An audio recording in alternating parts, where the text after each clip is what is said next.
LDFിനെ തൂത്തെറിഞ്ഞാണ് എറണാകുളം ജില്ലയിൽ UDF തേരോട്ടം നടത്തിയത്. 13 നഗരസഭകളിൽ 12ഉം UDFിനൊപ്പം നിന്നു.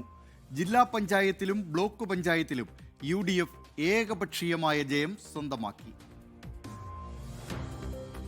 മധ്യകേരളത്തിന്റെ തിലകക്കുറിയായ കൊച്ചിയിൽ UDFിന്റെ സർവാധിപത്യം. 13 നഗരസഭകളിൽ കയ്യിലുണ്ടായിരുന്ന കോതമംഗലവും തൃപ്പൂണിത്തുറയും ഏലൂരുമടക്കം LDFിനെ കൈവിട്ടു. 12ലും UDF വിജയം. തൃപ്പൂണിത്തുറ ചരിത്രത്തിലാദ്യമായി BJPക്ക്. കോതമംഗലത്ത് 33 സീറ്റിൽ 22ഉം UDF നേടി. 22 ജില്ലാ പഞ്ചായത്ത് ഡിവിഷനുകളിൽ 25ഉം UDFിന്.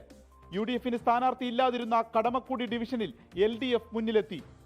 ജില്ലാ പഞ്ചായത്ത് തുറവൂർ ഡിവിഷനിൽ മത്സരിച്ച KPCC വക്താവ് ജിൻഡോ ജോൺ 10,000-ലധികം വോട്ടുകൾക്കാണ് വിജയിച്ചത്. 14 ബ്ലോക്ക് പഞ്ചായത്തുകളിൽ 12ഇടത്തും UDF വിജയിച്ചു കയറി. വാഴക്കുളം ബ്ലോക്ക് എടത്തല ഡിവിഷനിൽ മത്സരിച്ച KSU നേതാവ് മിവ ജോളി മിന്നും വിജയം നേടി.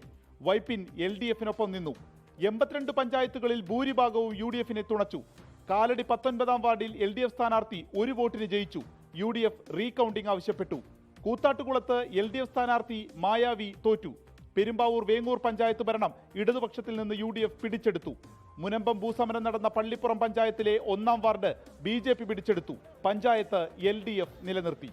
ലോകത്തെവിടെയായാലും ഏത് സമയത്തും 24 വാർത്തകളും ഓഗ്മെന്റഡ് റിയാലിറ്റി പാക്കേജുകളും എക്സ്പ്ലെയിനറുകളും വിശദമായി കാണാൻ ഞങ്ങളുടെ YouTube ചാനൽ നിങ്ങൾക്ക് സബ്സ്ക്രൈബ് ചെയ്യാം.